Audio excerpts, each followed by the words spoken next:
Halo semuanya, balik lagi bareng gue Fian Rafe. Dan seperti biasa di video kali ini gue bakalan lanjutin alur cerita yang sebelumnya pernah gue upload. Dan gak kerasa juga gue udah sampai ke session 19 nya ya. Session 19 dari alur kelanjutan Battle Trog the Heaven ini atau Benua Kaisar. Tanpa banyak basa-basi lagi, yuk kita langsung check this out aja alur ceritanya.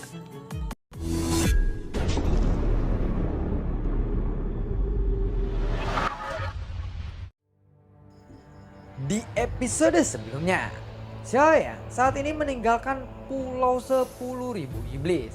Dan saat ini Xiaoyan berada di dalam kapal yang menuju ke Lautan Poin. Ding Yue sedang berdiri mengendalikan kapal sambil melihat kompas di tangannya. Sementara itu, Xie Jinghui dan juga Xiaoyan sedang minum teh sambil bermain catur. Kegiatan ini memang jarang sekali terjadi, karena biasanya Xiaoyan menghabiskan waktu luangnya untuk terus berlatih. Xiaoyan, kita akan pergi kemana sekarang? Tanya dari Ding Yue. Bagaimana kalau kita pergi ke The Thousand Star City saja? Ucap dari Xiaoyan. Jadi sepertinya kali ini kamu ingin pulang ya? Ucap dari Ding Yue kembali. Dan waktu pun dengan cepat berlalu. Xie Jinghui dan juga Ding Yue merasa sangat bosan dengan kondisi di kapal yang sangat sepi ini. Meskipun dulu sangatlah berisik dan ramai, aku sangat senang saat itu, ucap dari Ding Yue. Dengan kata lain, mereka kehilangan sosok teman-teman mereka atau tim Fearless. Perjalanan ini akan sangat panjang dan membosankan. Tetapi Xiaoyan melakukan ini dengan penuh harapan dan kondisi dunia yang lebih baik lagi. Ketika Xiaoyan masih di dalam perjalanan, terjadi perubahan yang sangat mengguncang di aliansi dewa. Pada saat ini, Jin Wuye mengambil alih seluruh kekuasaan aliansi dewa untuk sementara waktu. Karena ada desas-desus bahwa Jin Tangwei telah mati, namun hanya Jin Wuye yang tahu bahwa ayahnya, Jin Tangwei, tidaklah mati. Tetapi saat ini vitalitas dari Jin Tangwei pun sedang terluka parah dan terjebak dalam siklus pemulihan yang sangat panjang. Jin Wuye mencoba untuk menghubungi ayahnya, namun Jin Wuye tidak mendapatkan respon atau jawaban dari Jin Tangwei. Hilangnya Lao Tian dan juga luka serius yang dialami oleh Jin Tangwei membuat Jin Wuye merasa sedikit bingung. Karena jika kejadian ini terus berlanjut, akan ada banyak orang kuat di aliansi dewa yang akan mengganggunya. Dan jika ketidakstabilan ini terus-menerus berlanjut, maka akan ada perubahan yang tidak terduga terjadi. Tidak lama kemudian, Jin Wuye lalu memanggil Jiangsu dan juga Wu Zhen untuk menanyakan informasi yang mereka dapatkan dari Pulau 10.000 Iblis. Sementara itu Jiangsu dan juga Wu Zhen pun menipu Jin Tangwei soal kematian tragis dari Yuan Bai dan semua yang terjadi kepada mereka ketika mereka berada di Pulau 10.000 Iblis. Mendengar penjelasan dari mereka, Jin Tangwei pun merasa percaya atau tidak percaya akan cerita ini. Jiangsu sendiri pun tidak tahu. Xiao Feng telah menghilang. Lao Tian juga menghilang. Dua orang yang digadang-gadang menerima warisan supreme di aliansi dewa ini telah menghilang. Dengan begini, rencana aliansi dewa pun akan berantakan. Sementara itu, setelah melewati lubang teleportasi yang besar, kapal Xiaoyan pun seiring berjalannya waktu muncul di sana. Setelah waktu yang lama, Xiaoyan akhirnya tiba di Thousand Star City. Saat melihat benua Dodi atau benua Kaisar lagi, Xiaoyan tidak bisa menahan emosinya. Di sini, keluarga Ding Yue mengendalikan rumah lelang yang besar dan juga mengelola kelompok tentara bayangan Chang Yue. Hei Xiaoyan, terima kasih, ucap dari Ding Yantao saat melihat Xiaoyan kembali ke benua Kaisar. Bukankah aku sudah berjanji kepadamu untuk melindungi Ding Yue? Anda tidak harus terlalu sopan kepadaku seperti itu, ucap dari Xiaoyan. Sementara itu, Ding Yantao pun hanya tersenyum mendengar itu. Xiaoyan saat ini ada beberapa masalah yang dialami oleh rumah lelang. Aku ingin meminta bantuan kepadamu untuk menanganinya, ucap dari Ding Yantao. Mengenai itu, mari kita berbicara secara pribadi saja. Xiaoyan pun lalu mengangguk dan kemudian mereka tiba di sebuah ruangan yang sangat elegan. Ding Yantao lalu menoleh atau membuatkan teh kepada Xiaoyan dan melanjutkan topiknya tadi. Xiaoyan, sebenarnya kota 1000 bintang atau Thousand Star ini selalu ramai. Tetapi ada dua orang yang beberapa ratus tahun yang lalu, kedua orang ini menggunakan jubah aliansi dewa, sehingga tidak ada yang berani melakukan apapun kepada mereka. Kedua orang ini telah mengacau di dunia ini. Semua keuntungan dari rumah lelang juga dibagi dengan mereka. Dan baru-baru ini mereka mengusulkan untuk meminta 80% dari keuntungan rumah lelang ini, ucap dari Ding Yantao. Mendengar itu, Xiaoyan pun merasa geram. Kalau begitu aku ingin melihat siapa dua orang yang melakukan itu dan menggunakan jubah aliansi dewa, ucap dari Xiaoyan. Lalu Xiaoyan pun segera berdiri. Melihat itu, Ding Yantao pun lalu berkata, "Jangan terburu-buru seperti itu. Lebih baik kita minum teh dulu saja," ucap dari Ding Yantao. "Apakah Anda takut dengan aliansi dewa?" tanya dari Xiaoyan. "Aku mendengar bahwa kabar aliansi dewa sangatlah pendendam pada orang-orang yang menentang mereka. Jika kota ini dihancurkan karena aku telah memprovokasi mereka, bukankah itu akan membahayakan semua orang yang ada di sini?" ucap dari Ding Yantao. Xiaoyan pun lalu menyeruput tehnya, lalu dia tersenyum. Ya, kira-kira seperti itu ekspresinya. "Jangan takut kepada mereka, ayah. Cepat atau lambat, aliansi dewa pasti akan menjadi milik Xiaoyan," ucap dari Yue. "Senior tidak perlu takut kepada mereka. Lebih baik kita pergi dan melihat kedua orang itu terlebih dahulu. Jika mereka tidak bisa diatasi dengan cara yang baik, aku akan langsung membunuh mereka," ucap dari Xiaoyan. "Tetapi mereka berdua tidaklah lemah. Meskipun aku memang tidak mengetahui kekuatan yang sebenarnya dari mereka," ucap dari Ding Yantao. "Senior, sudahlah. Bisakah Anda mengantarku pada mereka sekarang? Jangan khawatir masalah kekuatan mereka," tanya dari Xiaoyan. Ding Yantao pun lalu menatap ke arah Xiaoyan. Sebenarnya, Xiaoyan sengaja menyembunyikan kekuatan tekanannya. Lagi pula, di tempat ini jika Xiaoyan membiarkan kekuatannya atau melepaskan kekuatannya, auranya saja bisa menghancurkan seluruh tempat di benua ini. Jadi Ding Yantao sama sekali tidak menyadari fluktuasi kekuatan dari tubuh Xiaoyan. Ding Yantao pun lalu mengangguk dan tidak mengatakan apa-apa lagi. Lalu dia berdiri dan memimpin perjalanan. Namun Ding Yantao masih terlihat sangat gugup karena dia khawatir akan ada hal yang buruk terjadi. Kemudian Ding Yantao lalu berbisik kepada Ding Yue. Ding Yue. Sebenarnya kekuatan Xiaoyan itu telah mencapai level apa sekarang? Kenapa dia begitu percaya diri? Bisik dari Ding Yantao. Ya ternyata masih meremehkan Xiaoyan, ucap dari Ding Yue. Ding Yantao ini bertanya dengan berbisik sangatlah pelan kepada Ding Yue. Namun Ding Yue menjawabnya dengan sangat keras, sehingga Xiaoyan pun mendengar kata-kata dari Ding Yue. Ding Yantao pun lalu menoleh ke arah Xiaoyan dan menatapnya dengan perasaan yang canggung dan tersenyum. Xiaoyan pun tidak mempedulikan akan hal itu. Di lantai atas kota 1000 bintang, sebuah istana yang sangat mewah berdiri di sana. Dan di dalam istana itu ada suara nyanyian yang bergema. Di sebuah ruangan dalam istana itu, ada sejumlah wanita cantik yang sedang tidak berbusana. Di antara mereka, ada banyak pria yang menari sambil bernyanyi. Di ujung ruangan itu, ada dua pria yang sedang duduk. Dan mereka menggunakan jubah aliansi dewa. Buar! Xiaoyan tiba-tiba menghancurkan pintu dari ruangan itu. Ledakan ini tentu saja segera menyebabkan keterkejutan dan kepanikan di ruangan itu. Dan dua sosok itu yang sedang duduk pun segera berdiri. Lalu dia menatap ke arah pintu yang hancur. "Ding Yantao, berani-beraninya kamu menghancurkan pintu ruanganku," ucap dari sosok pria yang ada di sana.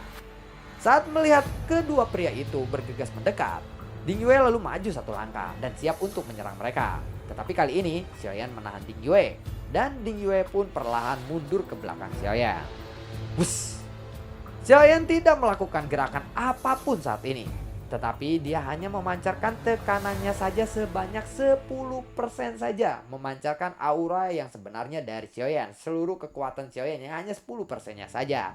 Dan kedua sosok pria itu pun langsung melesat dan tiba-tiba tidak bisa bergerak. Pada saat yang sama, seteguk darah menyembur keluar dari mulut mereka. Dan mereka pun langsung berlutut di tanah. Bahkan untuk mengangkat kepala mereka saja, mereka harus melakukannya dengan sangat susah payah. Mereka pun menatap ke arah Xiaoyan dengan rasa ketidakpercayaan. "Dia seseorang fighting god," ucap dari salah satu dari mereka. Xiaoyan tidak berbicara apa-apa lagi. Dia hanya berjalan lurus ke arah mereka berdua dan tersenyum ketika dia melihat jubah yang mereka kenakan. Jubah mereka dari aliansi dewa. Sepertinya kalian benar-benar dari aliansi dewa, ucap dari Xiaoyan. Jika kamu berani membunuh kami, Yang Mulia Papilion ke-9 tidak akan membiarkan kamu lolos, ucap dari kedua orang itu. Mendengar itu, Xiaoyan pun terkejut karena sebenarnya pemimpin Papilion ke-9 itu adalah Xiaoyan sendiri yang menjadi Xiao Feng. Sebagai anggota aliansi dewa, kedua orang itu tampaknya tidak takut kepada Xiaoyan sama sekali dan bahkan mereka berani mengancamnya. Oh, begitu ya? Apakah Yang Mulia Papilion ke-9 itu yang mengirim kalian ke sini? Tanya dari saya. Tentu saja. Dan Yang Mulia Papilion ke-9 yang baru dipromosikan itu bukanlah orang sembarangan, ucap dari kedua orang itu. Benarkah? Tetapi aku dengar bahwa Yang Mulia Papilion ke-9 telah diasingkan ke tanah hukuman para dewa. Dan dia belum keluar dari sana. Dan aku rasa dia sudah mati di dalam sana, ucap dari saya. Setelah keduanya mendengar kata-kata Xiaoyan itu, mereka pun sangat terkejut dan saling melirik. Ini jelas bahwa mereka telah berada di sini dalam waktu yang lama. Mereka bahkan tidak tahu banyak tentang apa yang terjadi di aliansi dewa. Sudahlah, jangan terlalu banyak omong kosong. Yang jelas, jika kamu berani membunuh kami, aliansi dewa pasti tidak akan mengampunimu, ucap dari kedua orang itu. Xiaoyan hanya memandangi kedua pria itu dengan tatapan dingin saja. Kemudian Xiaoyan mengalirkan sumber gas di tangannya, lalu Xiaoyan pun mengusap wajah mereka. Sebaiknya kamu istighfar, ucap dari Xiaoyan sambil mengusap muka mereka dengan kedua tangannya. Jika benar aku yang mengirim kalian ke sini, kenapa aku tidak ingat sama sekali ya? Dan lagi pula kelakuan kalian itu begitu menjijikan, ucap dari Xiaoyan. Saat Xiaoyan mengusap muka mereka, sekarang Xiaoyan sudah berubah menjadi Xiao Feng kembali. Dan saat ini wajah Xiaoyan pun berubah menjadi Xiao Feng. Yang Mulia Papilion ke-9, mengapa Anda ada di sini? Yang Mulia, maafkan kami, ucap dari kedua orang itu yang memandang ke arah Xiaoyan. Lalu mereka pun segera bersujud kepada Xiaoyan dengan sangat panik. Situasi ini berubah secara tiba-tiba. Bahkan Ding Yantao yang berada di belakang mereka pun tercengang. Hah? Yang Mulia Papilion ke-9? Gumam dari Ding Yantao. Situasi Xiaoyan saat ini sangatlah rumit. Jangan terlalu memikirkan hal seperti itu. Nanti ayah malah pusing sendiri, ucap dari Ding Yue. Xiaoyan lalu memandang keduanya yang saat ini telah memohon belas kasihannya. Xiaoyan pun perlahan berbalik, lalu menjentikan jarinya. Kemudian dua helai rambutnya pun melesat ke arah mereka. Dua helai rambut itu terbentuk dari api. Dan dalam sekejap tubuh mereka berdua pun terbakar. Dan jeritan mereka memenuhi ruangan yang cukup besar itu. Tetapi ini hanya berlangsung selama 5 detik saja. Setelah 5 detik berlalu, mereka berdua pun benar-benar punah berubah menjadi debu. Kelakuan mereka benar-benar menjijikan, ucap dari Xiaoyan. Sementara itu, Ding Yantao melihat ini masih tidak bereaksi untuk sementara waktu. Semuanya terjadi begitu cepat. Dan itu terlihat sangatlah sederhana. Karena sama sekali tidak ada pertempuran yang terjadi. Ding Yantao pun lalu memandang ke arah Xiaoyan dengan penuh rasa kagum. Ding Yue, kita harus segera pergi setelah tinggal 1 tahun di sini, ucap dari Xiaoyan kepada Ding Yue. Mendengar itu, Ding Yue pun lalu menganggukkan kepalanya. Dan secara cepat 1 tahun pun telah berlalu begitu cepat. Setelah mengucapkan selamat tinggal kepada orang-orang di kota 1000 bintang, mereka pun segera pergi ke benua kaisar bagian tertentu. Saat ini kapal Xiaoyan pun sudah ditingkatkan lagi oleh Ding Yue. Jadi sekarang kapal ini jauh lebih cepat. Dengan begitu mereka bisa mempersingkat waktu perjalanan mereka. Dan singkat cerita, mereka akhirnya tiba di benua Dodi. Sudah lama aku tidak kesini, ucap dari Xiaoyan saat berdiri di depan haluan kapal. Di suatu tempat di benua Dodi, ada lelaki tua yang sedang duduk bersila sambil memandangi permainan catur yang ada di depannya. Tetapi pada saat ini tubuhnya sedikit terguncang.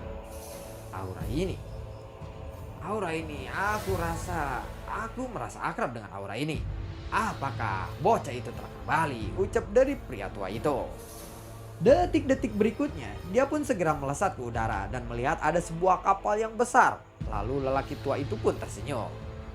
Xiaoyan pun juga melihat lelaki tua itu dan Xiaoyan pun segera membukukan badannya. Senior Xiao Wutian, sudah lama kita tidak bertemu, ucap dari saya. Hahaha, kamu bisa menjadi begitu kuat seperti ini dalam waktu sekejap mata. Aku benar-benar kagum kepadamu, ucap dari Xiao Wutian. Apakah Anda sedang tidak sibuk sekarang? Aku ingin minum-minum teh bersamamu, ucap dari Xiaoyan sambil tersenyum.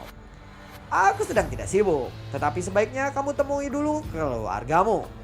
Setelah kamu menemui mereka, kamu bisa datang lagi ke sini untuk menemuiku, ucap dari Xiao Wutian. Mendengar itu, Xiaoyan pun lalu mengangguk. Baiklah, nanti akan aku ceritakan pengalamanku kepadamu selama ini, ucap dari Xiaoyan. Kemudian Xiao Wutian pun segera pergi dari sana. Setelah itu, Xiaoyan meminta Ding Yue untuk mengecilkan kapal mereka. Karena kapal ini terlalu besar, jadi mungkin kapal ini akan menarik perhatian. Setelah memasuki benua Dodi, Xiaoyan jelas merasakan sumber gas yang lebih kuat dari sebelumnya. Kekuatan jiwa Xiaoyan pun lalu menyebar dan memeriksa aura makhluk-makhluk yang ada di sekitarnya. Xiaoyan dapat merasakan aura-aura yang kuat, lalu Xiaoyan pun tersenyum saat ini. Xiaoyan merasa segan. Perkembangan benua Doki begitu luar biasa sekarang. Dia bisa merasakan banyak orang-orang kuat di sana. Tiba-tiba ada sekelompok orang yang mendatangi Xiaoyan. Hei, tahukah kamu bahwa ada larangan untuk terbang di kota Jusi ini? Ucap dari salah satu dari mereka. Mereka semua mempelototi Xiaoyan. Apakah kamu memiliki izin untuk memasuki kota? Tanya dari orang itu. Xiaoyan pun lalu menggelengkan kepalanya. Baiklah kalau begitu, kalian semua harus ikut dengan kami. Karena kalian begitu mencurigakan, ucap dari orang itu. Xiaoyan pun lalu terkejut. Tetapi dia hanya mengangguk tanpa banyak berbicara kali ini. Cepat laporkan ini kepada Qian Lao dan juga Tuan Li Shaolong, ucap dari orang itu. Kemudian Xiaoyan dan yang lainnya dibawa ke dalam aula Xiao. Di aula yang baru dibangun ini, banyak orang-orang yang berlalu lalang. Dapat dilihat bahwa aula Xiao ini telah menjadi inti dari kota Jusi dan mengelola urusan besar dan kecil di kota Jusi. Tuan Li Shaolong dan juga Tuan Qian Lao sedang sibuk. Apa yang kalian lakukan? Ucap dari sang penjaga gerbang aula itu. Ketiga orang ini terbang di sekitaran kota Jusi tanpa izin. Mereka sangat mencurigakan. Jadi aku ingin membawa mereka untuk dilaporkan kepada Tuan Li Shaolong, ucap dari orang itu yang membawa Xiaoyan. Setelah mendengar kata-kata itu, sang penjaga pun lalu menatap ke arah Xiaoyan dan yang lainnya.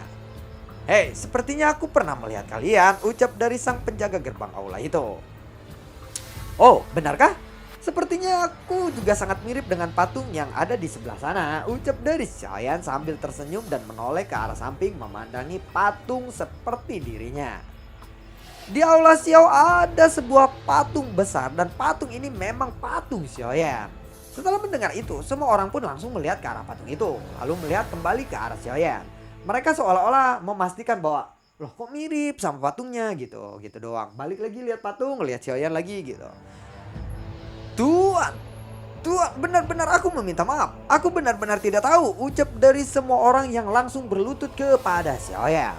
Dan adegan ini menyebabkan keributan yang besar di gerbang aula utama aula Xiao. Kemudian Li Shaolong pun muncul karena mendengar keributan yang sangat ramai. Hei, siapa yang membuat keributan di aula utama? Ucap dari Li Shaolong. Lalu dia kemudian melihat Xiaoyan. Xiaoyan, ucap dari Li Shaolong. Dan lalu bagaimanakah kelanjutan ceritanya? Nantikan video gue berikutnya dan semoga sehat selalu untuk kalian. Gue juga tidak lupa untuk selalu ucapin terima kasih banyak buat kalian yang sudah mendukung channel ini dari awal hingga saat ini. Dan gue juga selalu ucapin terima kasih banyak buat kalian yang sudah mensupport channel ini lewat link Saweria di bawah kolom deskripsi. Sampai ketemu lagi di video gue berikutnya dan semoga sehat selalu untuk kalian. Maaf ya kali ini sehari satu video karena buat besok gitu, maksudnya besok malam minggu biar bisa upload ya, karena penulis skripnya juga libur pas hari Sabtu bukannya hari Minggu gitu. Dan ya terima kasih semuanya, sampai ketemu lagi di video gue berikutnya. Oh ya, yang kalian yang tadi nggak ikut live, kalian bisa langsung nonton konten-konten yang apa ya yang gue bikinin ini ya. Jadi gue nge-lab terus bikin konten juga, tapi dengan nge-lab juga karena ada beberapa permintaan pas gue nge-lab kemarin, katanya seru nge-lab bang, seru nge-lab. Ya udah gue nge-lab. Sebelumnya gue nge-lab dulu, dan setelah nge-lab gue baru bikin kontennya ya. Maaf terlambat. Assalamualaikum dan sampai jumpa, dadah.